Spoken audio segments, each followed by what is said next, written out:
حرمنا المحلل وحللنا المحرم. ما شكرش في نفسه الا ابليس يعني، بس اكيد طبعا حتى لو القوائم موجوده بتاعت الحلال والحرام، انا ممكن اكون بقلبي بحاول اعمل ايه، العب في القانون. في مواقف كتير ربنا ما سددليش كل احتياجاتي. ايه المرجع ليا اللي يخليني اقدر احكم على مثل الفلوس؟ هو ضد انه العلم يتحول لسلاح في كبرياء، فالكبير الفاهم يحتقر الصغير اللي مش فاهم. وراح جاي معلي الصوت على الاخر واحنا كنا في الشغل وقال لي اسمع كل حاجه بالفلوس. فاقول له ليه؟ يقول لي انت ما بتشوفش لبس البنات هناك؟ لكن انا في مجتمع، انا في كليه، انا في تحديات مجتمعيه كبيره جدا وصارخه جدا. يعني تخيل كده قلت عجبني مثلا، اولا مراتي انا هتبهدلني، فكده تتشتم وكده تتشتم، بس انت بتختار تتشتم من مين بقى؟ فاهم؟ تشتم بجنتله احسن يعني. انت بقى ورزقك بقى. تفعلون شيئا دي تقدر تفتح جنبها قوسين، يعني احافظ على نفسي من السجاير فبشرب فيب. تم السجاير كده مش مذكوره مثلا في كلمه ربنا، لكن الحقيقه انا اتحولت الفريسي. مش حاجه اسمها حريه بلا قيود. لو انت بتعمل دوت فور فن ومفكر انا مش بتاثر عليك، انت غلطان.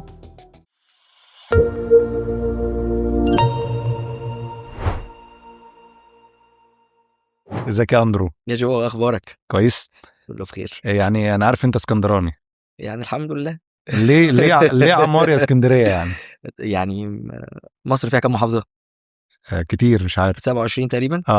هم 26 لوحدهم، واسكندريه لوحدها يعني. معتزين جدا طبعا بمحافظتكم يعني. طبعا، تخيل البحر والجو والجمال ده هو الجمال باين قدامي بس. شكرا البحر احنا محرومين منه. يلا تعالى زوره. لكن دايما الاسكندرانيه كرييتيف يعني في كل حاجه يعني. الابداع بيبدا من اسكندريه، حتى الفن يعني. ما شكرش في نفسه الا ابليس يعني، بس اكيد طبعا. يعني مبسوط ان انت معانا في بودكاست نور. عندنا مشكله وكلمه بتتردد كتير. انا مش عارف الكلمه دي جت منين، لكن كلمه من كتر ما هي ترددت بقت بتترسخ في اذهاننا، وخصوصا كشباب: الحلال والحرام. اوكي.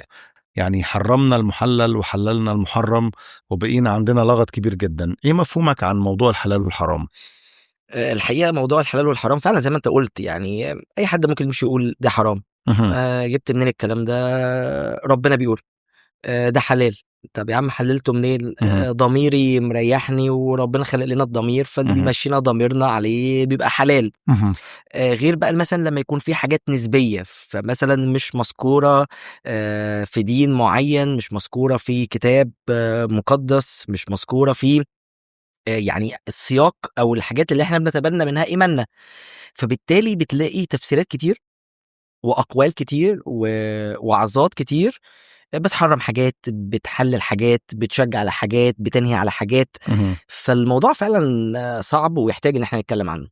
طب فكرة ان هو انت بتقول الناس بتقول، لكن ده فكر في الكتاب المقدس، موجود في الكتاب المقدس؟ بص، يعني لو انا بفكر كمصطلح، في بعض المواقف اتذكر فيها كلمة الحرام طبعا. لكن لو أنا بقول إنه الحرام هو الحاجات اللي ربنا حرمها فقال ما تعملوهاش، فطبعا بنلاقي في الكتاب المقدس حاجات زي كده كتير. فنلاقي مثلا ربنا حرم الزنا، ربنا حرم الكذب، ربنا حرم تعدد الزوجات، ربنا حرم الطلاق لأي سبب. ففي حاجات بنشوف إنه أوكي، يعني ربنا قال على دي لأ، ما ينفعش كمؤمنين تعملوها. وبنشوف مثلا كمان حاجات أحلها، يعني لما يقول رسول بولس إنه الله الحي الذي يمنحنا كل شيء بغنى للتمتع. أوكي. فهو قال أوكي يا جماعة تمتعوا، يعني إنه تتبسط بحياتك، وإنه ربنا مديك الإمكانية ومديك الفرصة ومديك الموارد اللي بيها تقدر تستمتع، يعني تعمل حاجة ممتعة طبعا فيما عدا الخطية. اتس اوكي. بس دي نسبيه بقى. فكره الحلال والحرام ماشي، المحرمات ماشي، ممكن نتفق الى حد ما انا وانت في اللي هو تعدد الزوجات والحاجات اللي هي المحرمات الكبيره او الكبائر زي ما بيقولوا يعني. لكن في الحاجات بقى اللي هي اعطانا كل شيء بغنى للتمتع، نسبيه.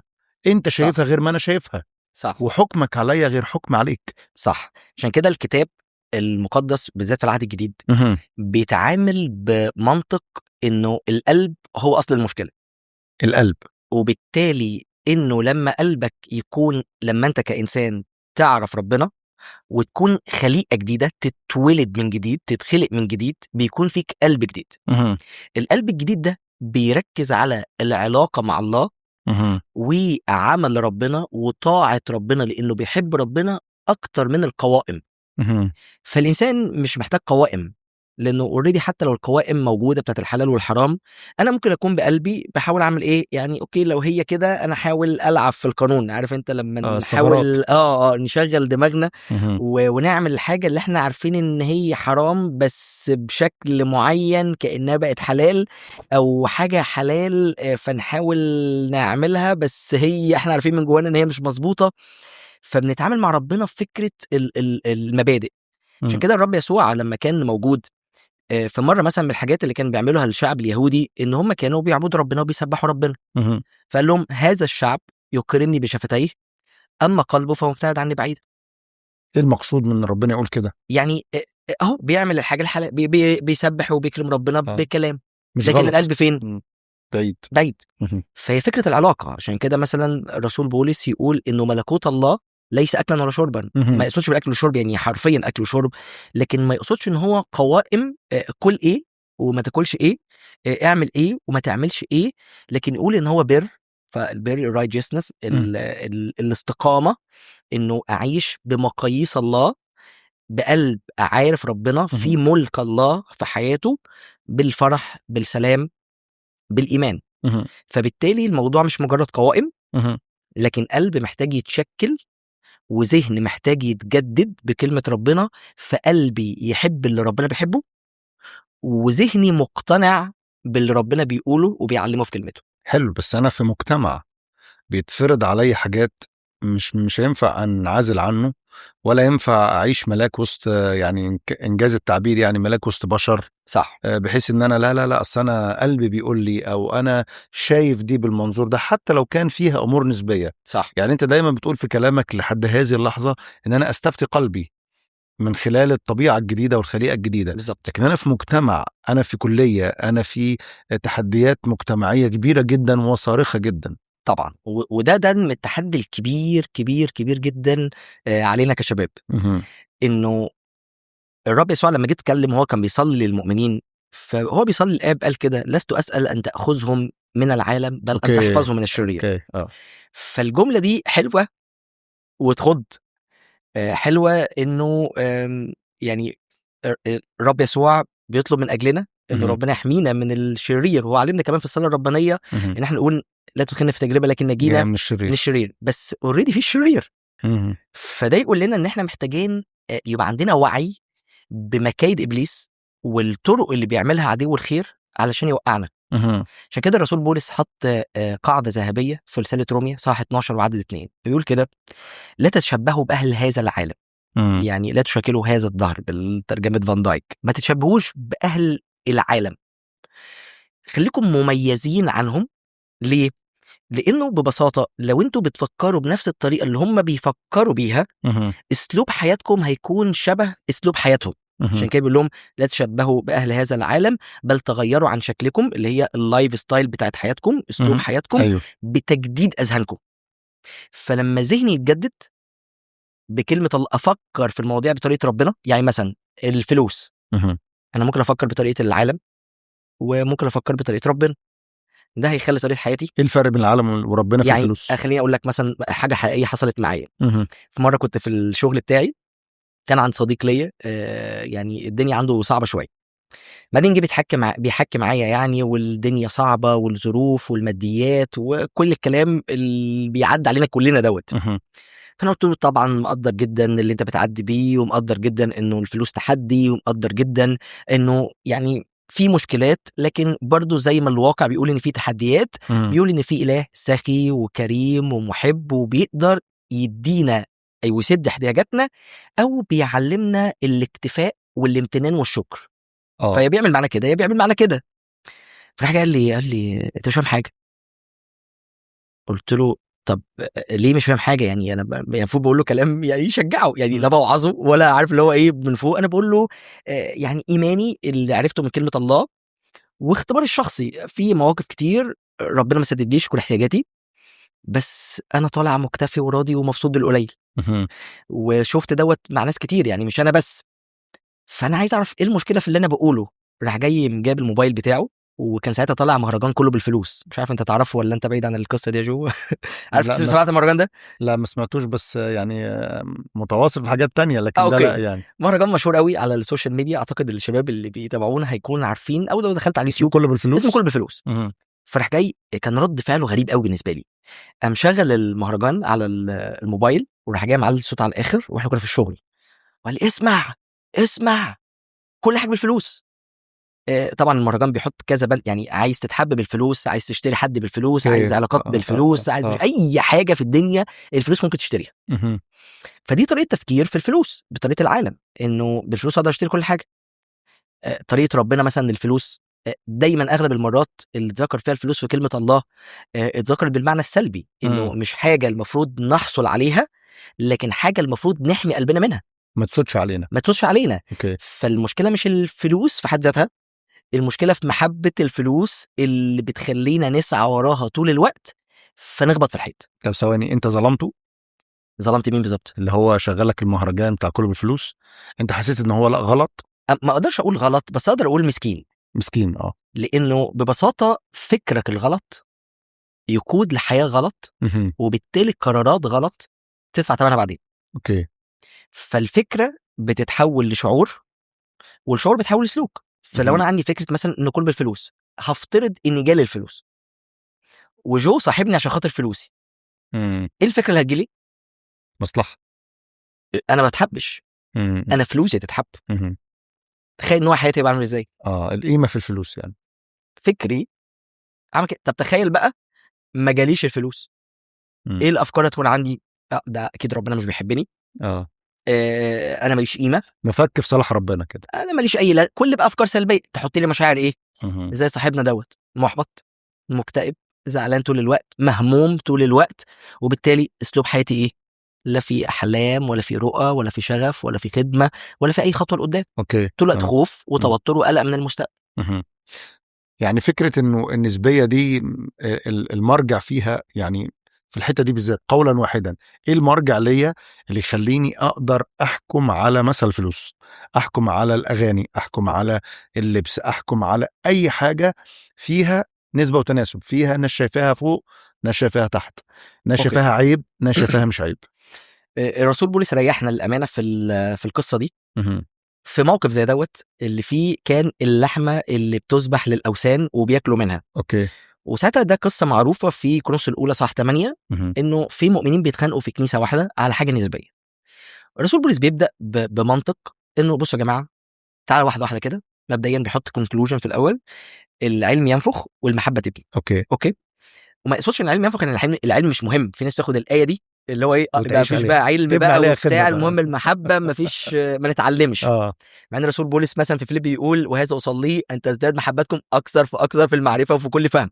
فهو مش ضد العلم ومش ضد المعرفه، هو ضد انه العلم يتحول لسلاح في كبرياء، فالكبير الفاهم يحتقر الصغير اللي مش فاهم. اوكي.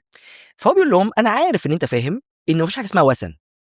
ما اللي ببساطه لو الحياه اللي احنا فيها دي فيها اله واحد، يبقى بالتالي لو انا عارف الاله الواحد دوت ومؤمن بيه، لو انت جيت قلت لي في اله تاني، اللي انت بتقوله ده ايه؟ كذب، خرافه. مفيش حاجه اسمها اله تاني. فبالتالي بتقول لي ان انا قدمت اللحمه دي للاله التاني، فاللي هو اله تاني مفيش، مين فين وازاي يعني. فبالتالي انت بتضارب الهواء. فبيروح اللي عنده الضمير السليم ده واللي عنده الفهم ده يجيب اللحمه اللي هو بالنسبه للشخص التاني الوثني مقدمها للاله الوثني. تمام. وهو بيعمل ايه؟ مفيش حاجه اسمها اله اصلا وثني، في اله واحد وانا عرفته. فبالتالي مفيش مشكله في اللحمه، لانه ده مبدا قاله رب يسوع ذات نفسه، مش اللي بيدخل قلب الانسان هو اللي بينجسه، لكن اللي بيخرج من قلبه. بالظبط. فبالتالي لو كلت لحمه مذبوحه للاوثان بالعلم بالمعرفه، مش هيحصل لي حاجه، ولا الهوى ولا خطيه. بس في بقى واحد تاني، حرام دي كبيره. يعني لدرجه ان الرسول بولس بيقول انه انت لما تاكل قدامه ويعرف ان انت اكلت، انت بسببك ممكن يهلك. فدي جمله يعني جمله صعبه، وايا كان بقى ايه معناها كلمه يهلك او لحد فين يهلك دي، بس واضح انها حاجه تخض. بسبب ايه؟ بسبب عدم معرفته وعدم نضجه. اوكي. طب انت هنا في معضله، تقول لي الكبير الفاهم يعني اعمل نفسك مش فاهم، ولا تقول للصغير يعني اكبر شويه. الرسول بولس حب يوصل رساله للاثنين، فيفهم الصغير في نفس الرساله في صح 8 يفهم الصاحب، بلاش اقول الصغير، صاحب الضمير الضعيف. خلي بالك يا فلان، في اله واحد، الراجل ده مش بيعمل حاجه حرام، بناء على فهمه ده قدر ياخد الخطوه دي، انت لسه مش واصله لك. اوكي، فانت محتاج تعمل ايه؟ تكبر شويه بالفكر فتعرف هو بيفكر كده ازاي، مقابل الشخص التاني يقول له خلي بالك، مكن المحبه اكتر من اللي انت عارفه، لان المحبه تبني. اوكي، فانت من اجل اخوك، من اجل المحبه، مش من اجل اللي انت بتعمله صح ولا غلط، انت بتقرر تحترم عقليه اخوك لانه لسه مش واصل للاعلان اللي وصل لك. حلو قوي. ناخدها بقى تطبيقيا وعمليا وعظنا بقى، ناخدها بقى. تعال نفكر مثلا في الاغاني، في اللبس. بيجي لي مثلا شباب كتير، انا فاكر يعني ساعات مؤتمرات كتير اروح مؤتمرات بنكلم فيها الشباب ان هم يرجعوا لربنا ويتوبوا وكده. وطبعا لما بنتكلم عن وسائط النعمه والحاجات الاساسيه عشان تكبر مع ربنا، محتاج تحضر الكنيسه. وانت عارف لما تبقى في مجموعات رجاله، مجموعات شباب لوحدهم، الشباب بيحبوا يعبروا اللي جواهم وبجراءه يعني. فانا فاكر الجمله دي اتقالت لي اكتر من مره من اكتر من شاب. انا انت عارف احنا ما بنروحش الكنيسه ليه؟ للامانه انا عندي يعني ممكن اقول لسته اسباب يعني، بس انا عايز اسمعه. فاقول له ليه؟ يقول لي انت ما بتشوفش لبس البنات هناك؟ طبعا جمله صادمه، فانت مش عارف ترد تقول ايه. بعدين مش عارف تيجي مع مين على مين، مش كده بالظبط. الموقف صعب، وانت بقى جالك واحد في احتياج، فانت عايز تفهمه وفي نفس الوقت عايز تشجعه انه يروح. يعني انت عارف بقى اللي هو ايه المعضله بتاعت العلم والمحبه، يعني نركبها عايز ازاي. تاخد بولس الرسول يعني مثلا يعني اكستريم معين يعني. بالظبط، لانه اي جمله هتتقال يعني تخيل كده قلت عجبني مثلا، اولا مراتي انا هتبهدلني لو الجمله دي انت مركز بقى. انا مش عاجبني عشان او مش عاجبني فمش عارف بالظبط كده. فالاجابه في الاسئله زي دي حساسه قوي. فانا احاول افكر، ما اقول له بص، يعني الرب يسوع قال ايه؟ ان اعصرتك عينك، مش ان اعصرتك المرأة. يعني المشكله في عينك عندك انت، مش في لبسها. فلبسها مش هو اللي هيخلي الشهوه جواك، ولا الطريقه اللي بتعملها لو غيرتها انت الموضوع هيتحل جواك. المشكله عندك انت في عينيك انت، فدي حاجه محتاج تفهمها، انه انت عندك مشكله. اوكي، اوكي طبعا. وبيبدا يعني، بس عارف بقى انت الشباب لما تحب هات وخد بس برضو سبب عن سبب وحاجه عن حاجه وبتاع، او لو انا مقفل يبقى انت لا، انت منحاز لللبس، منحاز بقى وعاجبك وبتبرر الموقف وبتبرر. فانتوا امثالكم اللي افسدوا الكنيسه، فاهم انت؟ فكده تتشتم وكده تتشتم، بس انت تختار تتشتم من مين بقى؟ فاهم؟ تشتم بجنتاله احسن يعني. انت بقى ورزقك بقى. فطبعا الموضوع حساس، فتقول له ما هو الكتاب اتكلم عن فمثلا هو مثلا ممكن يقول الكتاب اتكلم عن الحشمه، بس الحقيقه لما ترجع تفكر في المصطلح بتاع الحشمه اللي بيتكلم عنه الكتاب المقدس، الحشمه نسبيه من ثقافه لثقافه.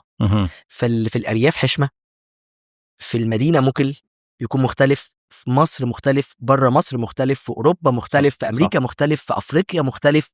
مفهوم الحشمه مطاطي من ثقافه للتانيه، نسبي. فهل انا اقدر اجبر واحده ان هي تلبس حاجه وما تلبسش حاجه؟ ما اعتقدش ان احنا عندنا الصلاحيات دي، بس نقدر نقول ايه بقى برضو زي ما خدنا للصغير والكبير نروح للتاني. خلونا نلبس اللبس اللي يليق بثقافتنا، بعاداتنا، بالمحيط اللي في الكنيسه. فاهم الفكره؟ انت كده بتكلم البنت. بكلم البنت. فلو المحيط اللي في الكنيسه الموضوع ده عامل توتر، طب ما نمكن المحبه. يعني خلاص، يعني هي هنا هتعمل مشكله. لسه مش كل الناس وصل لها الادراك انه ده الطبيعي وده الصح، المشكله فيهم، المشكله في عينيهم، هم اللي لازم يتغيروا، هم صح ده بالعلم وبالمفهمه. مفيش اي مشكله على المرأة في لبسها تماما. انت مش داخل عشان تبص علينا، انت داخل عشان ربنا. تماما 100%. أوكي. بس نقدر نقول ايه؟ يعني نحاول على قد ما نقدر، زي ما الرسول بولس قال، ان كان اكل اللحم يعثر اخي فلن اكل لحما الا بت. هي المشكله في اللحمه؟ لا، هي المشكله ان اخويا عامل له مشكله وانا بحبه. فانا بالمحبه بمكن المحبه علشان يتبني ويكون موجود مش علشان خاطر يمشي ويتعب يعني بسببي. فالصراع ده هيفضل قائم في كل حاجة بقى. المشكلة مش بس في نظرة الولد للبنت في لبسها، ولا نظرة البنت للولد في لبسه في عينيه وحكمه عليها، لكن كمان خليني أتجاسر وربنا يستر. قول براحتك. فرب المكان كمسؤول عن المكان في أحكامه اللي فيها هو شايف الصح والغلط. صح. في انه لا انت غلط او انت غلط، فدي بقى ترجع لمين؟ يعني مين يقول ايه وامتى وازاي. بس خلينا قبل ما اقول الاسيس او الراعي او المسؤول او اولي الامر في الموضوع ده، اللي بيحلل ويحرم او اللي بيقول صح وغلط، البنت مرات برضو بتلبس على غير ثقافتها. صح. يعني بتروح اماكن بتلبس كده، لكن في العادي ما بتعملش كده. صح. فده اعتقد ملوش دعوه بقى اكستريم صح ولا غلط، لكن ده بيبقى نتيجه يعني حاجة جواها فعايزة تطلع في اللبس، أو الولد يطلع في حاجة علشان يتقبل، ده موضوع تاني طبعا. تمام. لكن الحتة الأخطر، أنت لو أنت مسؤول في مكان والناس مستنية منك رأي، إزاي تقدر تكون متزن جدا ما بين ده وده؟ صعبة جدا. وأنا يعني بقدر أي راعي بيحاول يعملها، لأن فعلا الموضوع صعب. بس خليني أقول إنه إحنا محتاجين نعلم على مبدأ مهم قوي قاله الرسول بولس في الحتة دي. لما اختلفوا عن الموضوع دوت قال لهم إن كنتم تأكلون أو تشربون أو تفعلون شيئا. أوكي. تاكل وتشرب معروفة إنه بيتكلم عن كل ما هو أكل وشرب وكل ما هو مادي. تفعلون شيئا دي تقدر تفتح جنبها قوسين أو قوس كبير تحط فيه كل حاجة ما اتذكرتش بوضوح في الكتاب المقدس، ويختم لمجد الله. فأنا محتاج دايما أسأل نفسي السؤال دوت، ولد بنت أي حد، اللي أنا بعمله ده أنا عايز أمجد الله ولا الموضوع ليه أبعاد تانية؟ أنا بمتحن نفسي. عشان كده مثلا مزمور 139 اختبرني الله واعرف قلبي، امتحني واعرف أفكاري وانظر إن كان فيه طريقا باطلا واهديني طريقا أبديا. فأنا قدام ربنا هل عندي الشجاعة إن أقف قدام ربنا باللي أنا بعمله بطريقتي بثقافتي وامتحن دوت قدام ربنا، هل اللي أنا بعمله ده يمجد ربنا ولا لأ؟ بالذات في الحاجات اللي هي إيه اللي مش واضحة. كمان مثلا الكتاب بيقول إنه أنتوا محتاجين تبتعدوا مش بس عن الشر لكن كل شبه شر. شبه شر دي الفرق الشر اللي هو واضح بقى معروفة، يعني ما تعملش كده. شبه الشر هي الأمور اللي أنت شاكك إن هي غلط، عليها لغط. بالظبط. فأنت تحس كده إنك مش مرتاح، يعني هي مش واضحة، فيها شعرة كده شاكك فيها، بلاش منها. طب أسألك سؤال تاني في الحتة دي. هل كل اللي بيريحني صح؟ لا، لأنه الكتاب يقول القلب أخدع من كل شيء وهو نجيس من يعرف. يعني ممكن قلبي يوهمني إنه اتس اوكي. طب أنا كده إذا كان الحاجات الخارجية مش هي المعيار والمعيار هو الداخلي، فأنا مرتاح أعمل كده. أنت مالك؟ لو كنت أسيس أو مسؤول عني أو منتور أو أي حاجة، أنت مالك؟ أنا من جوايا مرتاح. إيه بقى مفهوم الراحة؟ أوكي. إنه أنا منين أقول أنا فعلا مرتاح وعنديش مشكلة وعندي رضا في اللي أنا بعمله، واقف قدام المراية، واقف قدام الرب، واقف قدام الكتاب المقدس، واقف قدام أي حد وأنا مش حاسس بغضاضة وأنا بعمل كده.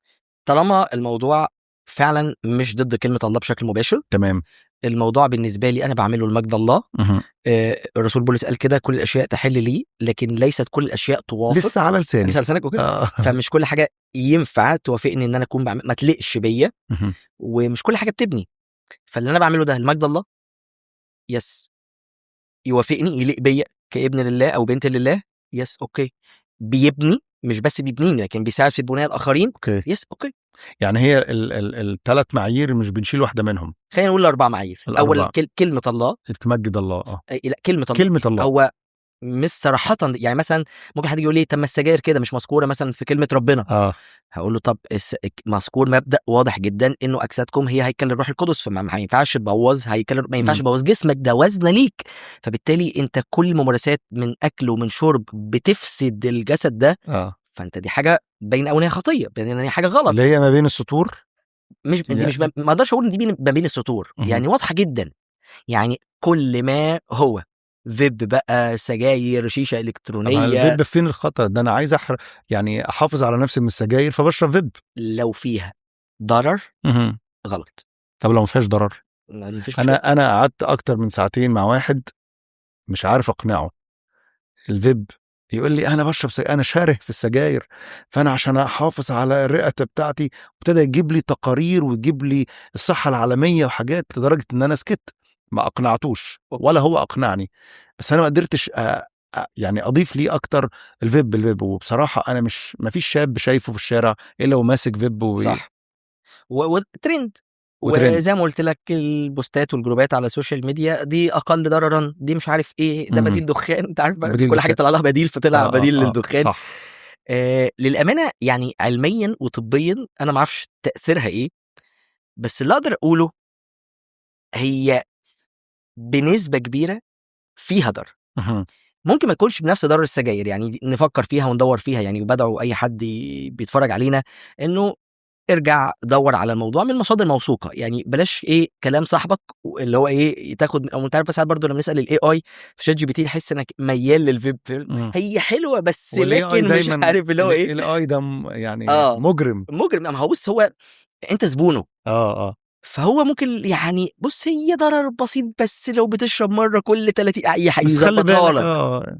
فخليك بتراجع من مصادر موثوقه، وزي ما قلت مش الهدف الفعل او عدم الفعل. الهدف القلب. قلبي عايز امجد ربنا، كل حاجه بعملها كل حاجه محتاجه امجد فيها ربنا. طب بص يعني فكره، ما برضه هنا خلينا نفكر في مصطلح يعني ايه مجد ربنا فيها. يعني ايه مجد ربنا فيها؟ احيانا كتير بنفكر انه مجد ربنا انه ببساطه بقى ربنا قاعد كده ومستني ايه، يلا بقى اعملوا كل حاجه تمجدني، اعملوا يلا قولوا لي الكلام يمجدني، فكان ربنا ناقص مجد وبيشحتوا مننا من خلال سلوكنا واعمالنا. لكن حقيقه الله ليه كل المجد من الازل للابد، فهو مش ناقص مجد ومش متوقف مجده علينا. احنا بنمجد الله، احنا بنعلن مجد الله، لانه ببساطه لما بنمجد الله وبنعمل اللي بيمجد الله احنا بنتبارك، احنا بنتغير، احنا بنتشكل، احنا بنعيش حياه افضل.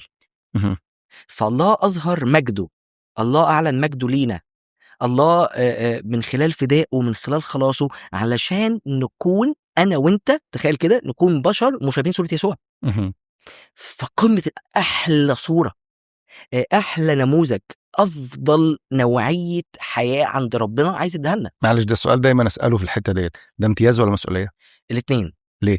امتياز لانه ببساطة احنا ما نستحقش ده، لان احنا خطاة، لكن من غير نعمته ما نقدرش ناخد حتى خطوة واحدة فيه. فكل حاجة بنعمة الله والمجد، عشان كده كل حاجة المجد الله. مسؤولية لأنه ببساطة أنا محتاج أجاهد في دوت وانضبط عشان خاطر الصورة دي تكون فيا. يعني مثلا تخيل كده لو أنا جيت قلت لك يا جو بتحب الكورة أنت؟ طبعا. برشلونة ولا ريال مدريد؟ أهلاوي. إجابة ثالثة خالص. يعني وسط الحكمة. برشلونة يعني. مش هقول لك الحكمة، لو ريال مدريد كنت اقولها لك. يبقى انت ريال مدريد يعني. هفترض كده لا قدر الله انك. طب انا اعتبر نفسي ريال مدريد لحد الحلقه ما تخلص. لا تعتبر، معلش ده شرف انك تكون بتنتمي ريال مدريد. في الحاجات دي في الشرف يعني. لا معلش، كل واحد بقى دي بقى النسبيه. الكلاسيكو اللي جاي هيوضح. دي النسبيه، فكره انه انت شايفها كده وانا شايفها كده بالظبط. فانا النهارده لو جيت قلت لك ايه تحب تكون شبه مين من لاعيبه برشلونه؟ فتقول لي مثلا يمين يامال. اوكي، انك يكون عندك الرغبه وانك يعني في يوم من الايام لو بقيت شبهه انت، دي حاجه رهيبه بالنسبه لك، وانه هو بالنسبه لك يعني موديل بيلهمك.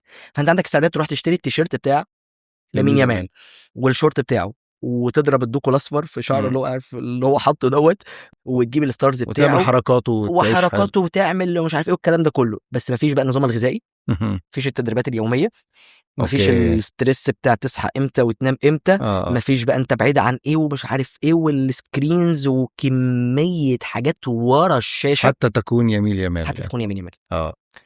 فهو ده بالظبط يسوع، انا بحبه معجب بيه، وعمرك ما تتغير لو انت مش بتحبه.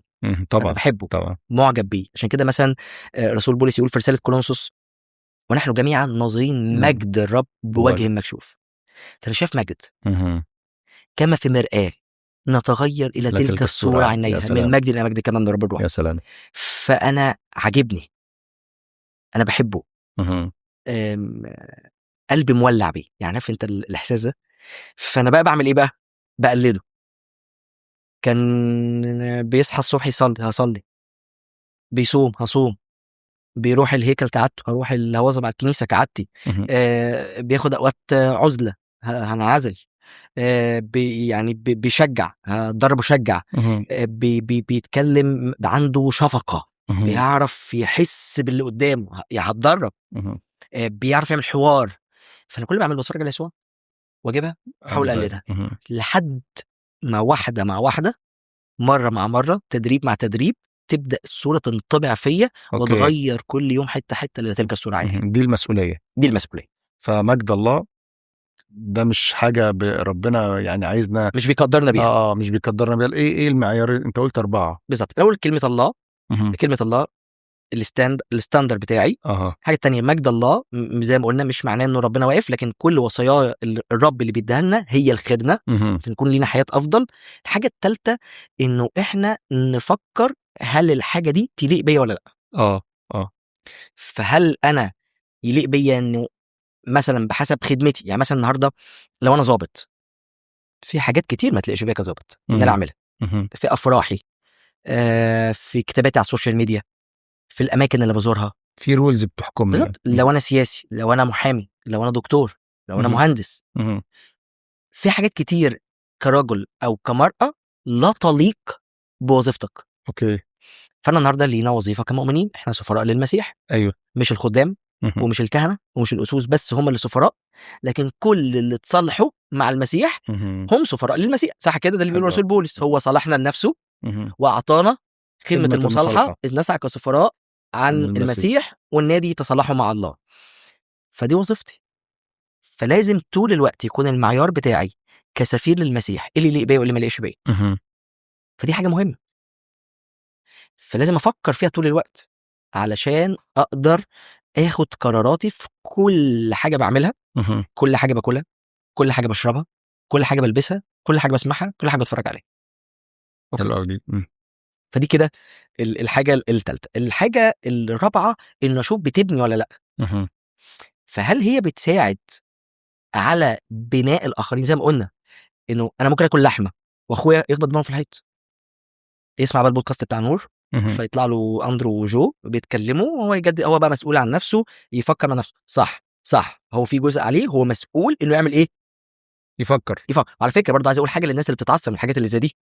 الكتاب لما اتكلم عن العثرات فقال ويل لمن تاتي منه العثرات وان اعصر احد اخواتي هؤلاء الاساغر. يعني اللي بيتعثر دايما الصغير. ايوه. الكبير ما يتعثرش. المفروض يعني المفروض الكبير ما يتعثرش، الصغير مش فاهم فبيتعثر. وهنا خلينا نميز ما بين نوعين من العثرات. في العثرات المقصوده اللي هو ايه بقى؟ انا النهارده لو سرقت قدام جو هتعصر، باينه جدا. لو عملت حاجه اخلاقيا مش كويسه ما عندكش مبرر اللي انت عندكش مبرر. ده يعني انا بعملها مع سبق الاصرار والترصد، مع سبق الاصرار والترصد، وما اللي يتعثر يتعثر واللي ما يتعثرش ما يتعثرش، مش دعوه، مش فارق معايا. وفي حاجه اسمها العثرات الثقافيه اللي بتختلف من ثقافه لثقافه. زي ما قلنا مثلا موضوع اللبس، في بالنسبه لبعض الاماكن لو واحده لابسه اللبس ده مصيبه. في اماكن تانية اللي هو تعال نقولها بشكل عملي، واحد مثلا صعيدي وراح لبنان مثلا، فمش ده مش عيبه ان هو صعيدي، ولا عيبها او عيبه ان هو لبناني بلبسهم وبطريقتهم. بالزبط. بقول حاجه كتوضيح يعني. بالظبط. وكمان عندي مسؤوليه اكبر. لو انا رايح ثقافه اوريدي دي طريقه تعبيرها، فانا مش هروح ادينهم. فانا لازم اروح اعمل ايه؟ احترم ثقافتهم. ما اشوفهمش. يعني انا فاكر الازمه دي حصلت لي اول مره رحت لبنان، وبعدين حضرت الكنيسه. بعدين انا طالع بقى من ثقافه بالنسبه لنا الكنيسه والمؤمنين واللبس وكل حاجه وقداسه فانا دي ثقافتي. فطلع بقى هناك حضرت الكنيسه، اول انطباع جه جوايا وكان انطباع غلط كبير جدا، انه بدات ابص على اخواتي وادينهم وما توقعش ان فيهم حد مؤمن. ازاي دول مش مؤمنين يعني؟ لانه تقييمي خارجي، واللي كنت بفكره تقوى طلع تدين زائف. يعني كنت بفكر لانه جوايا الانطباع ده انا كده في مرحله عاليه من التقوى مخلياني قادر يعني اعيش بستاندر عاليه انت ربنا كتابيا مبسوط منك انت. بالظبط. لكن الحقيقه انا اتحولت الفريسي، لانه دايما كانت مشكله الرب يسوع مع الفريسيين ان هم شايفين اللي بره وبيقدسوا اللي بره وناسين اللي جوه. فازاي ده عامل شعره كده، ازاي دي عامله تاتو، ازاي ده عامل تاتو، ازاي ده لابس كده، ازاي دي لابسه كده، ازاي ده بيشرب الحاجه الفلانيه وده فاهم فكره. وهي حاجات انت عايز حد يتقالك انت مالك. بص يعني برضو خليني اقول انه يعني ليفل الجراءه عالي قوي انك تروح تقول لي يعني مثلا انا ممكن جو انا قدامه فهو قاعد قدامي مثلا فهو عمل حاجه بالنسبه لي ثقافيا مش قابلها، فدي بالنسبه لي زي مثلا خليني اقول لك حطت الرجل على الرجل. فاحنا بالنسبه لنا مثلا النهارده لو دخلت اجتماع يا سات انا بوعظ وانت اكيد برضو بتوعظ وعارف، تخيل كده انت قاعد في اجتماع واللي قدامك في الصف الاول قاعدين لك وحاطين لك رجل على رجل. مشكله عندي على فكره، يعني انا اللي هو يعني ايه قله الذوق دي؟ بتنزل رجلك كده. يعني احترم كلمه رب. بص انا دماغي ودتني الشخص ده لا بيحترم كلمه ربنا ولا بيحترم بيت ربنا ولا وانا متاكد يعني حتى ممكن اي حد بيسمعنا في الوقت ده هيدخل يكتب لا على فكره الصح انه ما حدش يحط رجل على رجل. بس مثلا لو رحت الغرب فهو بالنسبه لهم الحركه دي يعني وضع جسدي طبيعي بيدي انطباع للراحه للشخص اللي بيعمله، فبالتالي قادر يستوعب ويركز. فبالتالي حتى لو عمله في الكنيسه هو مش هو عندهم سلوكيات تانية بتبين عدم احترام في مكان العباده. اوكي بثقافتهم. احنا بثقافتنا الموضوع مختلف. فدي مثلا حته كانت صراع بالنسبه لي كتير. هنا برضو محتاجين نفكر في معادله الرسول بولس اللي بيحط رجل على رجل. يا اخي الفاضل، يا اختي الفاضله، في الكنيسه اللي انت قاعده فيها الناس اللي حواليك حطت الرجل على الرجل دي تبني ولا تخلي اخوك اللي قاعد انت قاعده مرتاح، انت قاعد مرتاح وحاطط رجل على رجل واللي انت بتعمله مش غلط ويا عم احنا اللي غلط، بس في مقابل المحبه المفروض اعمل ايه؟ مش ما احطش رجل على رجل. فاحيانا انا احتاج بالمحبه لان المحبه لا تطلب ما لنفسها. احنا دايما بنحب نحط شعارات المحبه، لا المحبه لا تطلب ما لنفسها، المحبه بتتعب. يعني عايز تقول ان هو يعني رياكشن مزدوج ما بين ان انا ما افكرش وعناية تكون نقية وما بين اللي قدامي يحاول يحترم الثقافة بتاعتي، فهو علشاني انا ممكن يجي على نفسه بالظبط. وانا اكون عندي الاتيتيود بتاع ان انا مش هحكم عليك قدر المستطاع في انك حاطط رجل على رجل، لابس لبس معين، بتتكلم بشكل معين، طريقتك في الحياة مختلفة عن طريقتي. بالظبط. ما تبصش للي بره. ده النموذج الفريسي اللي جه الرب يسوع كان ضده. طيب هسألك سؤال بقى من كلمتين. بص يا أندرو، أكتر كلمة بتسمعها وسط الشباب أنا حر. صح. بس ما عنديش سؤال. ما هو أنا بسمعها بس ما بشوفهاش. يعني أنا حر. أنت يعني بص، يعني لو ربنا كتب السجاير غلط صح هنشرب شيشة. لو ربنا قال الأغاني مش عارف فهي الموضوع إيه؟ النسبة والتناسب دي دايما يقول لك أنا حر وبعديها اثبت لي، صح، اقنعني. فأنت من رب تقف عاجز قدامي، مش أنت بقى أنت أول حاجة قلتها من الأربعة كلمة الله. صح. دي الستاندر بتاعنا وده الدستور بتاع. طب فين بقى؟ قول. بص خلينا نقول بس الاول يعني ايه معنى حريه. شباب كتير عندها مشكله الحريه ان اعمل اللي انا عايزه. الحقيقه الحريه مش معناها ان انا اعمل اللي انا عايزه، مش حاجه اسمها حريه بلا قيود. يعني انا النهارده لو بقول ان الحريه اعمل اللي انا عايزه، طيب ده معناه انه لو انا جيت لك مثلا لو انا اتنمرت عليك هتبسط، فانا حر ان انا اتنمر عليك؟ لا اكيد لا، في عندي معايير بتجبرني اني ما اعملش كده حتى لو ده هيبسطني. الحريه مش معناها اني انا اعمل اللي انا عايزه فاوصل لمرحله الادمان. يعني مثلا انا حر اتفرج على بورن، انا حر اعمل العاده السريه، انا حر ان انا يبقى عندي علاقاتي العاطفيه الكتير، وانا حر ما اذيتش حد. بالظبط، بالذات لو حاجات مع نفسي. بس السؤال اللي انا بعمله دلوقتي هل بيوصلني لمرحله ان بعدين بعمله كسلوك قهري مش عارف اتحرر منه؟ وبالتالي الادمان بيحطني في دوائر كتير فيها مشاكل، عبوديه. فما فيش حاجه اسمها حريه بلا قيود. ربنا ادانا الحريه بس حريه ليها قيود. يعني مثلا خليني اديك مثال توضيحي اكتر. لو انا النهارده جيت قلت لك انت حر، اوكي، فكل اللي انت عايزه، فانت اكلت كل اللي انت عايزه، بعدين رحت للدكتور لانك تعبت. لو اكلت كل اللي انت عايزه باي طريقه انت عايزها هتتعب. فرحت للدكتور، فالدكتور قال لك بص انت حر بس تختار ما بين انواع الاكل دي. تقدر تعيش حياه افضل لو كلت ايه؟ مسلوق، مشوي، مش عارف ايه، حاجات بيتي في حدود، في ليميت التزمت بيها، تتحرك فيها براحتك، بس جوه الايه، اطار ده. جوه اطار. مفيش حاجه اسمها كل اللي انت عايزه كله. فمفيش حاجه اسمها حريه بلا اطار. مفيش حريه مطلقه يعني. مفيش. انا مش حر ان اعمل كل حاجه، ولو بحريتي بختار ان انا اعمل كل حاجه، اللي انا بختاره هيقيدني. انا عايز اقول لك حتى مثلا لو في حياتي العمليه، يعني مثلا كنت بقرا كتاب يعني الشاب كاتب مشهور قوي من كتب الاكثر مبيعا، اسمه مارك مانسون. عامل كتاب اسمه فن اللامبالاه، وعامل كتاب اسمه خراب. اوكي، الكتب دي كتب اللي هي بتتكلم عن التنميه والنجاح، وازاي ترتقي بنفسك، وازاي تتعامل مع تحدياتك والالم وكده. اوكي. فكان الراجل دوت هو لا دين، يعني اوكي ما عندوش دين بيؤمن بيه، ملحد يعني. شبه ملحد، ممكن يبقى فيه ربنا، بس الاديان هي مجرد منظورات من ربنا.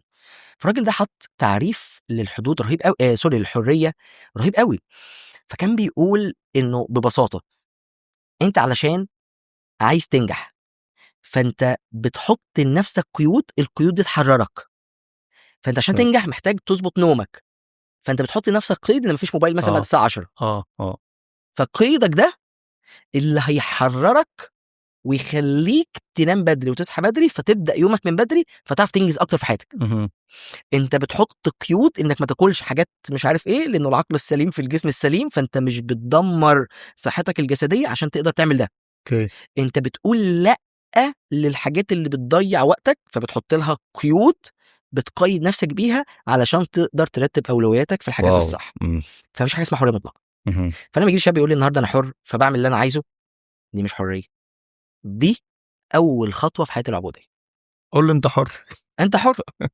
وبالتالي عشان كده كتاب الرب يسوع كده، كل من يفعل الخطيه فللتعدي، وانه كل من يفعل الخطيه هو عبد للخطيه. فالخطيه احنا برضو خلينا اقول حاجه علينا يعني شويه، حاجه كتير احنا كوعاظ بنسخن شويه ونقعد نقول للشباب الخطيه وحشه. هي نص الحقيقه. يعني اول خطيه اتحطت كانت الشجره بتاعتها جميله، صح؟ كانت شجره معرفه الخير والشر. لما جم اكلوا منها راوا ان هي بهجه للعيون وشهيه للاكل. الخطيه بشعه في نتيجتها، الخطيه صعبه في نتيجتها، لكن الخطيه احيان كتير في اولها هي شهوه. انت عمرك ما هتشتهي حاجه وحشه. بالظبط. فانت النهارده لما تيجي تفكر مثلا في حاجات كتير بتعملها في الخطيه، هي مبهجه، هي جميل، هي حاجه فعلا فعلا هتبسطك وهتديك متعه، بس متعه وقتيه. فاحنا محتاجين نعرف انه تحدياتنا مع الحاجات الحلوه والممتعه واللي بتتحدانا، بس محتاجين يبقى عندنا الوعي اللي نعرف ايه اخر الطريق اللي انا بعمله. فممكن تبان حريه ان انا بعمل حاجه حلوه وجميله وممتعه وبتبسط بيها وهتتبسط بيها، بس اخرتها ايه؟ تمام. طيب يعني حلو الكلام وخبطنا في حتت كتيره جدا، لكن انا بقى كشخص، سيبك من نظره الناس ليا ونظره الكنيسه ليا والمجتمع ليا، انا عندي ضوابط انت قلتهم، وعندي قناعات، وعندي عينين، وعندي قلب بستفتي قلبي. لكن انا في علاقتي مع ربنا، يعني امتى احس ان ربنا راضي عني، وامتى احس ان ربنا مش راضي عني، وامتى اكمل وانا ما عنديش خوف من ربنا؟ اصل الموضوع بين الخوف والمخافه فرق كبير جدا. طبعا. ولانه زي ما انت قلت ثقافه بقى، وممكن تكون الكنيسه نفسها غلط، ممكن تكون الاسيس. يعني انا سمعت ده بوداني، لا الاغاني غلط، الاغاني حرام. انت عايز تعمل لنا مشاكل في الحاله دي. الاغاني غلط. فهو بقى عنده مشكله انه مش شايف انها غلط، بس في نفس الوقت بيحب الاسيس وخايف من ربنا. اوكي. فالاسيس بيحبه عشان يحضر الكنيسه او يتناول او وفي نفس الوقت خايف من ربنا، فمش بيسمع اغاني، لكن هو عنده قناعه في المايند سيت ان هو مش غلط. صح. بس موضوع الاغاني ده يعني موضوع شائك برضو. خليني اقول لك وجهه نظري. اوكي، اللي تكاد تكون صح او تكون غلط يعني، بس وجهه نظري، قناعتي الشخصيه. اولا، انا من الناس اللي اتربيت في مكان مسيحي، كان بالنسبه للمكان ده يعني الاغاني حرام حرام حرام. يعني انا الوقت بتاع التوبه بتاعي كان الموبايل اللي هو الصيني ده اللي بيشغل MB3، يعني دي كان اكبر رفاهيه، اللي هو بالشاشه ما اعرفش يعني الشباب بتخيلوا معانا ده ولا لا، بس موبايل كده 310. يعني رفاهيته انك بتحط عليه اغاني تسمعها. يعني ده الرفاهيه اللي فيه. فكان بالنسبه لي انك تطلع مؤتمر كرازي وانا في اعدادي وتصلي وتتوب وتسلم حياتك للمسيح، معناه تعمل 3 حاجات. 1 تمسح كل الافلام اللي مش كويسه، اوكي. 2 تمسح ارقام البنات اللي اتعرفت عليهم في اول 3 ايام في المؤتمر، اللي احنا دايما الوعظه الخلاصيه بتكون الرابع يوم بالليل دي، عارفها. فخلاص احنا فلازم تمسحهم. فلو ما سامحتهمش انت خاطي لسه. انا ما سالتش حياه المسيح. اه اوكي. 3 تمسح الاغاني اللي عندك، وبقى لو معاك بقى سجاير او حاجه وبتاع والكلام ده تقطعها كده وترميها، بس هترميها. انا بتكلم على الموبايل، يعني الموبايل آه. ده بيتمسح منه ال3 حاجات دول. مهم. فانا كان بالنسبه لي التوبه يعني مفيش اغاني. بس خليني اقول يعني للامانه، الفكر ده بالرغم ان انا دلوقتي مش مقتنع بيه وانا ضده، بس ما اقدرش اقول انه كان غير سبب بركه في حياتي. Yeah. انا خدت خطوات حلوه مع ربنا بسبب الفكره دي، لانه طبعا بدلت الاغاني بايه بقى؟ ترانيم. فانا طول الوقت بسمع ترانيم، فذهني في كلمات نقيه مهم. ساعدني انه اقدر امارس حضور الله في يوم العادي. فانا عارف اصلي مش بس في الكنيسه، في الشارع، في المدرسه، في المواصلات. عارف اللي هو ايه، ملنك مع ربنا. مهم. ذهني صاحي. عارف لما الرسول بولس بيقول اصحوا واسهروا ان ابليس خصمكم كاسد زائر، فاصحوا واسهروا يعني خلي عندك يقظه. فاحيانا كتير بننام في اليقظه، في الوعي. فمحتاجين حاجه كده تعمل ايه، صح. يعني مثلا تشوف ريلز على نور، فتشوف بوست فيديك مهم. حته كده فتبدا تصحى. فده خلاني عندي يقظه للامانه. بس تعالى اقول لك بقى وجهه نظري النهارده. فكره التعميم غلط. يعني مهم. انا اقول كل الاغاني غلط. طب ما انا هاجي اسال، طب الاغاني الوطنيه، طب لو انا مثلا اغنيه رومانسيه، انا راجل متجوز راجل خاطب، ايه المشكله ان اقول كلمات شعر؟ احنا عندنا نشيد الانشاد، هو قبل ما يكون التعريف بتاعه ان هو بين الله وبين شعبه او مهم. بين الله وبين المؤمن، هو الكنيسة. راجل بيحب مراته. مهم. اوكي. وهو اسمه نشيد الانشاد لانه سليمان كتب اناشيد كتير، روح القدس اختار دوت فتسمى نشيد الانشاد، لانه اعظم الأفضل. نشيد شافه الروح القدس فحطه مهم. من ضمن الوحي في الكتاب المقدس. عندي اول اغنيه رومانسيه اتكتبت لينا في سفر التكوين تحت ارشاد الروح القدس وبواسطه الروح القدس، لان مفيش حاجه اتكتبت بره قياده الروح القدس. انه لما ربنا خلق حواء لادم، ادم قال جمله شعريه تعتبر غنائيه، انه هذه الان تدعى امراه لانها من امرئ اخذت، مهم. لحم من لحمي وعظم من عظمي. الجمله دي في اللغه العبريه هي جمله شعريه وهي جمله رومانسيه. فبالتالي انه استخدم بعض الحاجات، الاغاني مهم. او الشعر او مهم. الحاجات الرومانسيه الراقيه في سياقها الصح، ايه اللي ممكن يكون غلط في كده؟ ان اروح الجيم واسمع اغاني تحفيزيه تساعدني ان انا اعمل التمارين بتاعتي كويسه، او لو مثلا بنعمل كامب وفي فريق رياضي وبيشغل حاجات فبتخلينا نتحمس وندخل في المود ونتنطط ونجري ونلعب. ايه المشكله؟ مهم. فهنا محتاجين ما نعممش، ما نقولش الاغاني غلط ولا برضو نقول الاغاني صح. أندرو قال. انا ده رايي. لا مش كده، مش فاهمني. يعني أندرو قال فأنا همشي ورا أندرو، وأندرو ده يعني خادم ومحترم ومعروف فأنا أندرو قال ده صح. ما انا بقول لك بقى، يعني تعال نفكر. يعني خد اللي انا بقوله وفكر فيه باللي بيقول اندرو واللي بيقوله غيري. أوكي. يعني زي ما قلت، الناس اللي بتقول الاغاني غلط، خليني اشهد انا كنت مع الفكره دي وما كانتش في يوم من الايام سبب ان هي تكون مؤذيه ليا، بالعكس كانت بركه ليا. فانا مش ضد الفكره دي، مهم. لانه في الاخر هدفها وتاثيرها للبنيان حقيقي. مهم. ما اقدرش ارفضها. بس في نفس الوقت برضو انا بحترم الشباب واقول للشباب ومش عايزهم، عارف اللي هو ايه، يعني نافورها قوي لدرجه ان احنا نزود حاجه الكتاب ما قالهاش. أوكي. ده برضو مش صح. فمش مهم. هينفع ننقص من اللي قاله الكتاب، برضو مش هينفع نزود على اللي قاله الكتاب. دي كانت مهم. برضو مشكله الرب يسوع مع مين؟ الكتاب والفريسين بيزودوا عن اللي قاله الناموس، بيجودوا يعني. بيجودوا. مهم. فالنهارده بقول له ببساطه، مين اللي خلق الصوت الحلو؟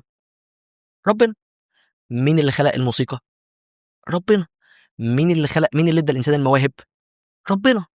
بس كالعاده لازم الانسان الساقط بعمل ابليس يدخل ويشوه اي حاجه جميله ربنا بيعملها. تمام. يعني مثلا دلوقتي كوبايه الميه دي، اوكي، احنا هنا قاعدين في القاهره، مهم. فلو مثلا احنا عندنا في اسكندريه، لو انت جايب لي دي من الحنفيه، لا مش هينفع اشرب من الحنفيه. ليه؟ اكيد في شوائب وحاجات. مش عارف عندكم في القاهره بتشربوا من ولا الفلتر؟ برضو ما عندناش بحر. ما عندكوش بحر، على طول من الحنفيه. ها. انت محتاج لما تيجي تشربها عندنا، فانا لو قلت لك ان دي من غير فلتر انت ممكن تحس انه يعني اكيد فيها ايه بعض التلوث. هل ربنا خلق النيل في تلوث؟ لا، خلقه جميل. مين اللي لوث النيل؟ مين اللي بيرمي حاجات في النيل؟ مين اللي بيبهدل البيئه؟ مين اللي بيعمل كده؟ الانسان. فبالتالي انا علشان ما اتضرش من عمل الانسان في الحاجه الصح محتاج احط فلتر. فانا النهارده محتاج كشاب احط فلتر لوداني. لوط كتاب يقول عنه كده انه كان بيعذب نفسه لبره كل يوم باللي بيشوفه بيسمعه. فاللي بشوفه وبسمعه بيعذب نفسي لبره، بيؤثر فيا. فبالتالي انا محتاج احط فلتر لوداني. هل الكلمات دي تمجد الله؟ هل الكلمات دي تبني؟ المعايير الاربعه اللي انت حاططها، المعايير الاربعه احط بقى اطبقهم عليه. اوكي اسمع. لا تسمح لي. ده فلتر حقيقي. انت يعني لو هيخترق امين، مش هيخترق ما بالظبط. يعني مثلا واحده بنت بعت لمامتها في عيد الام اغنيه ست الحباب يا حنين انت مثلا يعني ايا كانت، يعني بنت بتكلم ابوها انت شبهي وانا شبهك، كل واحد بيشوفها بطريقته. بالظبط. لكن نفس الاغنيه ممكن 2 يختلفوا عليها، فهي مش معيار ثابت. انت عايز تقول كده مش معيار ثابت؟ لا لكن انا بحطه في الفلتر اللي يخليني اعمل ده ولا لا. بالظبط. لكن هقول حاجه وانا هتكلم عن نفسي، انا خادم ما ينفعش اعمل كده. اتفق معاك. يعني اقول لك انا حاجه انا بعملها. انا مثلا انا ومراتي انا مقتنع بالفكره دي، بس عمرك ما تلاقيني عند الفيسبوك منزل صورتي انا ومراتي وحاطط عليها اغنيه. هتقول لي ليه؟ ما انت مقتنع بالفكره. وانا على فكره عندي محاضره على اليوتيوب اسمها الاغاني بقول فيها كل الفكره دي شرح يعني بالتفصيل. هتقول لي طب ليه انت بتعمل كده؟ ان كان اكل اللحمه يعصر ده وعي. عندي ناس كتير من اللي بحبهم وبحترمهم وبقدرهم ضد في الفكره دي، وبالتالي محبتي ليهم وتقديري ليهم سواء كانوا شباب سواء كانوا خدام كانوا قادة بيخلين لو هو ده بالنسبة لهم هيعيق الخدمة. الكروس كالتشر دوت يعني اللي انت مش فارقه تولع الاغاني مش لازم. يعني انا دلوقتي نزلت صورتي انا ومراتي وبدل ما احط اغنيه سوفت كده مثلا مزيكا عاديه كده من غير كلمات هيحصل حاجه؟ لا. لو حطيت عليها عمرو دياب يعني الناس هتحبني اكتر او انا هحب مش لازم. ممكن ما يكونش فيه اللذ. يعني عارف انت ساعات بقى المقارنات اللي هو فلان نزل لمراته مش عارف اغنيه عليها عمرو دياب، فانت فاهم الاجواء بتاع المقارنه، بس مش هنخسر حاجه. انت ده يعتمد على الوعي اكتر. انت بالزبط. واعي اكتر من بالزبط. ان انت لا بص انا مش هدخل معاك في الحته دي سطحيه. انا يعني انا هفوت على ابليس الفرصه بتاعت انه بالزبط. ما اعملش كده. يعني احنا لو جانا كومنت دلوقتي مثلا على موضوع الاغاني، لو انا اللي هرد اقول ايه؟ لا الاغاني غلط وحرام. صح ما تسمعهاش. يعني اوكي وجهه نظرك وتحترم. ليه؟ لانه الهدف دوت برضو الجمله دي هتقود للبنيان مش هتقود للهدم. اوكي مفيش مشكله. طب كل الاغاني صح غلط ليه؟ يعني مثلا انت تيجي تقول لي طب يعني هل في واحد بني ادم عاقل ممكن يسمع مثلا اغاني فيها كلمات بايظه ويكمل يسمعها؟ هقول لك ببساطه ادخل على اليوتيوب. يعني في المحاضره اللي حطيتها على الاغاني فجايب نماذج من بعض الكلمات، ففي مهرجانات فيها كلمات ضد الدين والإنسانية والمنطق، وبص يعني حط كل الحاجات المعايير اللي بنقيس عليها تطور الإنسان والمجتمع ضدها تماما. وسوري يعني أسوأ واحد فيهم معدي 100 مليون مشاهدة. فده يقول إنه الناس ما بتميز، ما بتميز خالص. وبالتالي لو أنت بتعمل دوت فور فن ومفكر مش بتأثر عليك أنت غلطان. اللي بتسمعه اللي بتشوفه بيدخل جواك فكر بيأثر عليك، يا هياخدك في حته اعلى وارقى ياخدك في حته اقل. عمره ما هيسيبك زي ما انت. هو المتحكم فيك مش انت المتحكم فيه. اوكي. يعني مثلا في سياسي اسمه اندرو فيلتشر اسكتلندي، الراجل دوت كتب جمله قال كده، قال دعني اكتب اغاني امه حينئذ اريني من يضع قوانينها. سيبنا نكتب الاغاني اللي بيسمعها الشعب وريني من يحط قوانين.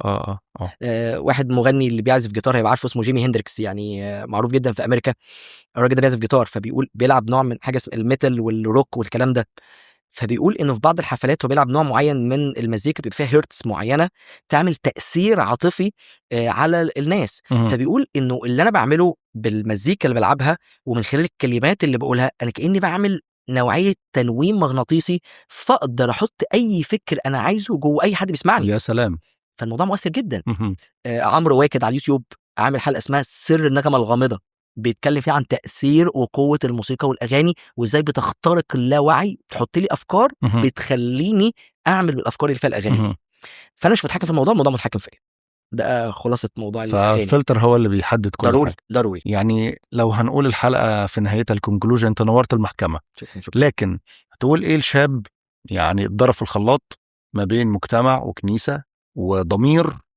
وهل الضمير يعني زي ما انت اتكلمت عن الضمير من شوية، ضمير ومجتمع ونفسه واحساس بالذنب وصورة ربنا وخايف من ربنا، تقول له ايه يريحه؟ يعني عارف كده ايه على الاريكة كده وتريحه في جملتين 3 قبل ما نختم. هقول له انه الحياة المسيحية مش قوائم، لكن حياة افضل. قلب جديد، علاقة مع الله مليانة على الحب او مبنية على الحب، فيها بر، فيها سلام، فيها فرح، فيها نوعية حياة مؤثرة ليها معنى، عارفة تتعامل مع تحديات الحياة، مش مركزة على المظهر، لكن فارق معاها الجوهر، وبالتالي قادرة تعيش هنا ودلوقتي حياة الرب يسوع. شكرا يا أندرو، يعني نورت المحكمة وليكن نور. آمين. آمين. ربنا يباركك.